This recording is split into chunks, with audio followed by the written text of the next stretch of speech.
Je m'appelle Nicole Marchand, j'ai 70 ans et j'ai été diagnostiquée d'un cancer du rein en 1993 après une perte de 20 livres à peu près de poids et de la fatigue continuelle pendant 2 ans. Je me suis demandé ce que j'avais et on m'a découvert une tumeur cancéreuse sur le rein gauche. Et ça fait déjà 21 ans. Et j'ai été opérée 2 semaines après. On m'a enlevé le rein gauche au complet. Et ensuite, c'est allé jusqu'en 99 où il y avait métastase sur le pancréas. On a opéré encore 15 jours après et ça a bien été. La convalescence a été un petit peu longue, mais après, j'ai recommencé mon travail. Et en 2004, on s'est rendu jusqu'en 2004. Là, j'avais une métastase sur la veine splénique. On m'a transféré à l'hôpital Saint-Luc, à un chirurgien. Et le chirurgien m'a opéré, mais m'a refermé parce que la métastase était trop près de la veine et c'était trop dangereux d'hémorragie interne. Alors, à partir de ce moment-là, on m'a dit, on n'a rien à vous offrir. Peut-être que d'ici 1 an ou 2, il y aura médication. Mais entre-temps, on n'a rien à vous offrir. Alors, moi, je me suis dit, ça va rester stable. Je l'ai dans la tête, ça va rester stable.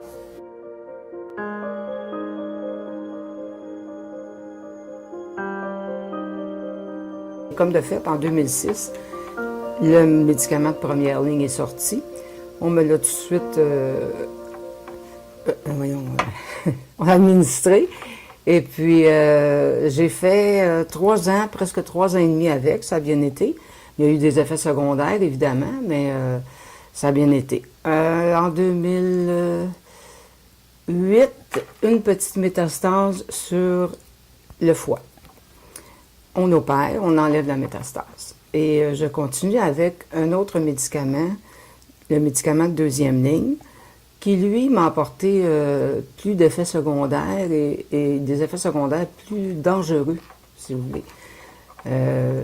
À ce moment-là, mais il était efficace. Je l'ai pris pendant 3 ans. Et après 3 ans, on m'a mis un autre, le 3e ligne, un médicament de 3e ligne, qui, lui, je n'ai pas été capable de le supporter. Il a fallu que je l'arrête au bout de 5 semaines. Il était vraiment... il était après me faire mourir.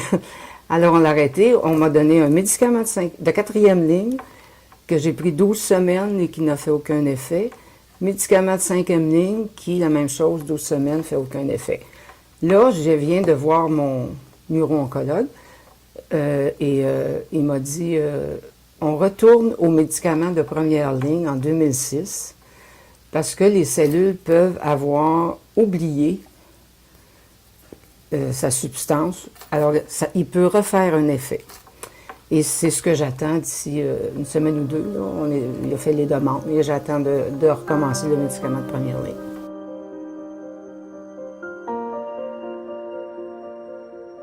Oui, j'ai participé à un protocole de recherche sur le médicament de 2e ligne. J'étais satisfaite de ça. D'abord, on est suivi de plus près et ensuite, de participer à ça, ça nous permet, plus il y a de gens qui participent, plus ça permet à un médicament d'être efficace et de savoir s'il l'est ou non et à quel point il l'est aussi. Et des fois, ça nous permet de vivre encore un 3-4 ans de plus parce que ce médicament-là va être mis sur le marché puis il va fonctionner.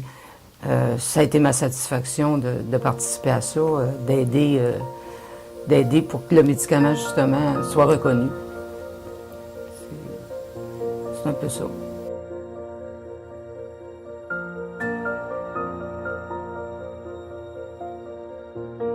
Moi, j'ai été chanceuse parce qu'on m'a référé immédiatement à Saint-Luc. Et après, le chirurgien qui n'a pas pu enlever la tumeur qui était sur la veine splénique m'a référé à un neuro-oncologue immédiatement que j'aime beaucoup, qui est très compétent. Et j'ai mon infirmière pivot aussi. Alors, j'ai pas eu à me battre pour avoir une 2e opinion ou quoi que ce soit. Mais ce que je recommanderais à ceux qui veulent une 2e opinion, c'est de demander à leur médecin actuel de les référer ou d'aller sur le site de l'Association canadienne du cancer du rein, où on est très bien renseigné. Ils vont les aider à procéder pour avoir une deuxième opinion.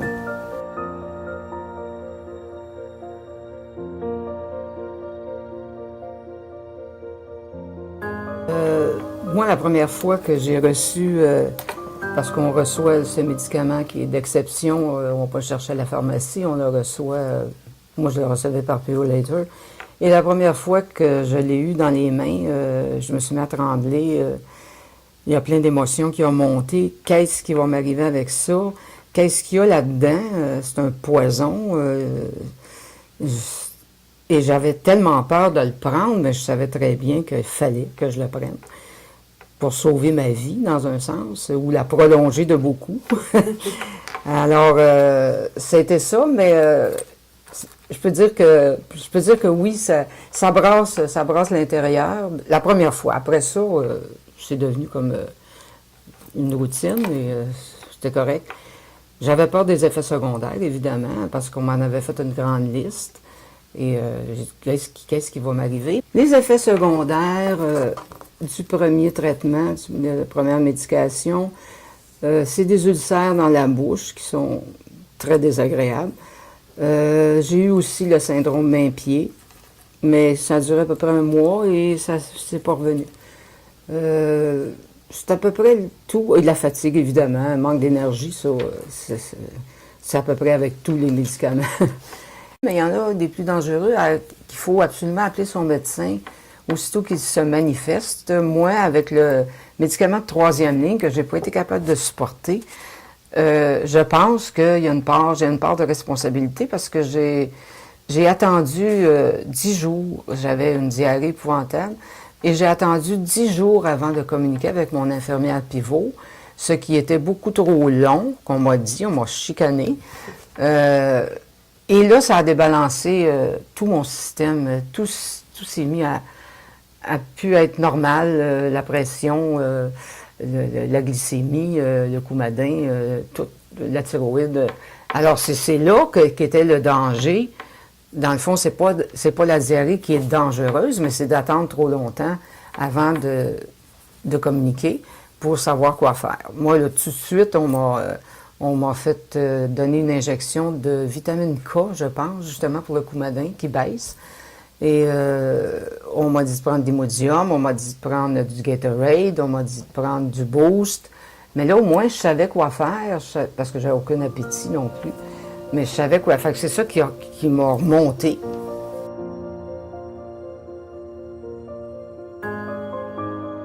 La période jusqu'aux résonances magnétiques, c'est pas si mal. Parce que là, dans le sens, je peux rien faire. La période la pire, c'est d'attendre les résultats. Mon rendez-vous chez le médecin. Et j'en ai jamais de nouvelles avant. Fait que là, j'ai toujours la surprise. Mais il reste que quand on a une mauvaise nouvelle, quand moi j'ai une mauvaise nouvelle, là, c'est inévitable d'avoir un choc. C'est inévitable. Ça ne sert à rien de se battre avec ça. Il faut le traverser. On n'a pas le choix. Et puis moi, ce que ça me fait, c'est que c'est comme s'il y avait un courant électrique qui me passait à partir de la tête jusqu'aux pieds. Là, je vois plus rien, j'entends plus rien. Le médecin, je sais qu'il parle, mais je ne sais pas ce qu'il dit. Mais mon mari est toujours avec moi. Alors, quand on sort de là, ben, je rabaisse un peu. Je me calme un peu. Puis là, il me dit ce que le médecin a dit, s'il y a des solutions, s'il y a des moyens où on peut aller chercher quelque chose qui va aider. Mm-hmm. Fait que là, disons que ça prend peut-être une couple de jours et puis la poussière retombe, puis on devient plus apte à penser. Alors, c'est la période d'une couple de jours, disons. C'est pas facile, je ne dirais pas que c'est facile à passer. Il s'agit de se concentrer, essayer de trouver des choses où la concentration va nous aider à ne pas penser tout le temps à ça.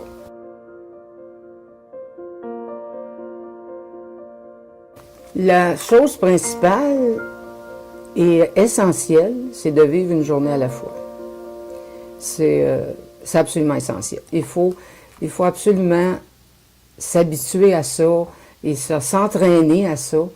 Ça vient pas tout seul, mais aussitôt, moi, je me lève le matin Et jusqu'au soir, avant de me coucher, c'est là que je vis, c'est ici et maintenant. C'est pas dans 3 mois, dans 6 mois, c'est pas avant, c'est là. Quand ma pensée s'en va plus loin, dans l'avenir, je me ramène toujours, j'en prends conscience et je me ramène à ici et maintenant.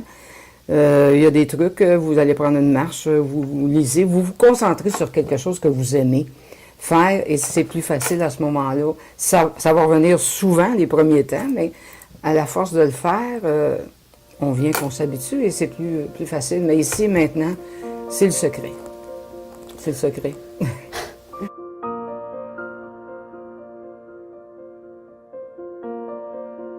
J'ai décidé de faire du bénévolat. Mais les premiers temps, c'est-à-dire que quand j'ai commencé en 2006 à prendre de la médication, j'étais au travail. J'ai continué à travailler jusqu'en 2008. Et j'ai pris ma retraite en 2008. Mais après ça, là, j'ai décidé de faire du bénévolat. Et j'en fais 2 demi-journées par semaine. Ça me maintient dans la société. On dirait que je suis moins à part. J'aime bien ça. Et je fais du Qigong. Je ne sais pas si quelqu'un est au courant. C'est pas tellement connu. Ça s'écrit QI, s'il y en a qui veulent aller sur le site. G-O-N-G. Et vous allez voir c'est quoi. C'est des exercices qui sont doux, très doux. Des concentrations, des méditations, des étirements. Et moi, ça m'aide beaucoup. On peut suivre aussi un autre cours qu'on aime. Il y a plein de choses à faire. Il y a plein de choses à... On n'est pas invalide. Il ne faut pas penser ça non plus.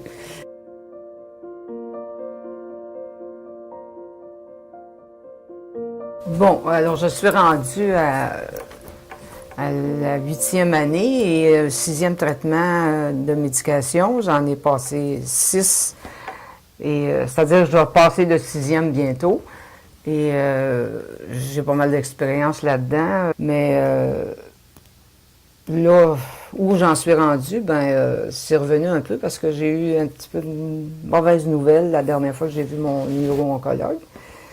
Mais ça revient, la confiance revient, puis je sais qu'il y a des moyens. J'ai une métastase osseuse et puis celle-là, elle m'a comme un peu ébranlée. Alors à ce moment-là, le petit hamster qu'on a dans la tête qui roule sa petite... il s'est mis à rouler pas mal fort. Puis il a fallu que je l'endorme un peu.